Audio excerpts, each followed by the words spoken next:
तो बात करते हैं हम सेल की। सेल हमारे बॉडी का सबसे छोटा यूनिट होता है, मतलब जो हमारी बॉडी मिल के बनी हुई होती है सिर्फ सेल से।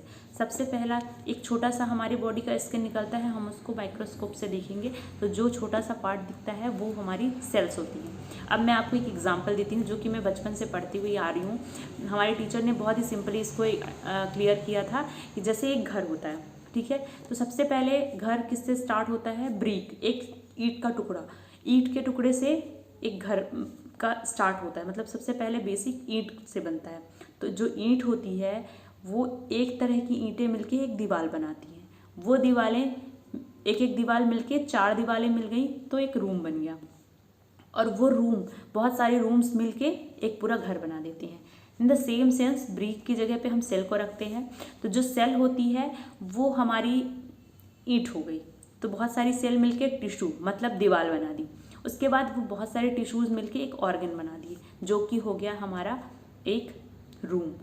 अब उस रूम बहुत सारे रूम्स मिलके एक पूरा घर बनाएंगे, ऑर्गन सिस्टम बनाएंगे, और फिर वो पूरी ऑर्गन मिलके एक पूरा बॉडी बना देगी, ठीक है। तो इस तरह से हमारी बॉडी का पूरा सिस्टम होता है, जो सेल से लेकर के पूरे ऑर्गन सिस्टम से लेके पूरा बॉडी बनता है।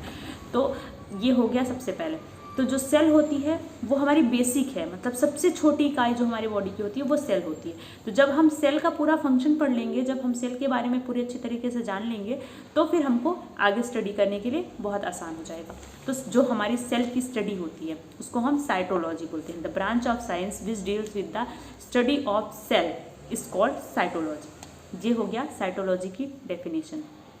उसके बाद हम आते हैं सेल के बारे में कि सेल कैसी होती है, कैसा उसका स्ट्रक्चर होता है। जो ह्यूमन सेल होती है उसमें न्यूक्लियस प्रेजेंट होता है, इसलिए उसको हम यूकैरियोटिक सेल बोलते हैं, ठीक है। यूकैरियोटिक सेल्स वो होती हैं जिनमें न्यूक्लियस प्रेजेंट होता है, ठीक है। अब जो हमारी सेल है उसके अंदर 3 टाइप से हमारी सेल को डिवाइड किया गया है, मतलब हमने स्टडी करने के लिए उसको 3 टाइप से डिवाइड किया। तो सेल का जो स्ट्रक्चर होता है उसमें एक सबसे पहले जो आउटर मेम्ब्रेन होती है उसको हम प्लाज्मा मेम्ब्रेन बोलते हैं।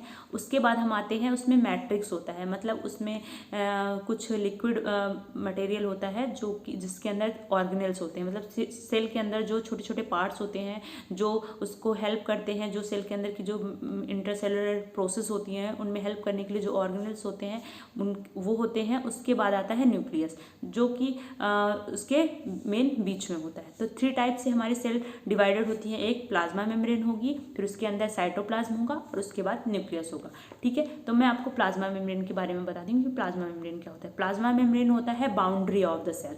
जो सेल होती है उसके चारों तरफ एक बाउंड्री होती है, उस बाउंड्री को हम प्लाज्मा मेम्ब्रेन बोलते हैं, ठीक है। वो मेम्ब्रेन होती है सेमी परमिएबल मेम्ब्रेन होती है। उससे कुछ सेमी परमिएबल का मतलब होता है कि कुछ चीज़ें अंदर से बाहर जा सकती हैं, कुछ चीज़ें नहीं जा सकती, मतलब कुछ ही चीज़ें ऐसी होती हैं, सिलेक्टेड चीज़ें होती हैं जो सेल से बाहर जा सकती हैं, और कुछ चीज़ें होती हैं सिलेक्टेड जो सेल से अंदर आ सकती हैं, लेकिन हर चीज़ बाहर या अंदर नहीं जा सकती, सिर्फ लिमिटेड चीज़ें जा सकती हैं। फिर उसके बाद आता है उसका साइटोप्लाज्म। जो साइटोप्लाज्म होता है वो जो है तो मैट्रिक्स लिक्विड सब्सटेंस होता है, उसके अंदर जो हमारे सेल ऑर्गेनेल्स होते हैं। उसके बाद आता है न्यूक्लियस। न्यूक्लियस जो होता है ओवल शेप का होता है, और वो जो है तो हमारे जेनेटिक मटेरियल्स क्रोमोसोम्स को अपने पास, मतलब उसके अंदर जेनेटिक मटेरियल क्रोमोसोम्स होते हैं, ठीक है। तो ये तीनों हो गए सेल के डिवाइडेड पार्ट्स, मतलब सेल के 3 पार्ट्स जो कि हो गए plasma membrane, cytoplasm and nucleus, ठीक है। अब मैं आपको नेक्स्ट अपने आने वाले वीडियोस में बताऊंगी कि ये जो साइटोप्लाज्म होता है उसके अंदर जो ऑर्गेनेल्स होते हैं उनमें कौन कौन से ऑर्गेनेल्स होते हैं और उनका क्या फंक्शन होता है। तो अगर आपको ये इंटरेस्ट है तो आगे देखते रहिए, ठीक है ना। मेरे वीडियोस को कंटिन्यू देखते रहिए और आपको और ज़्यादा से ज़्यादा मैं अच्छा नॉलेज देने की कोशिश करूँगी, ठीक है। So like share and subscribe my channel. Thank you so much.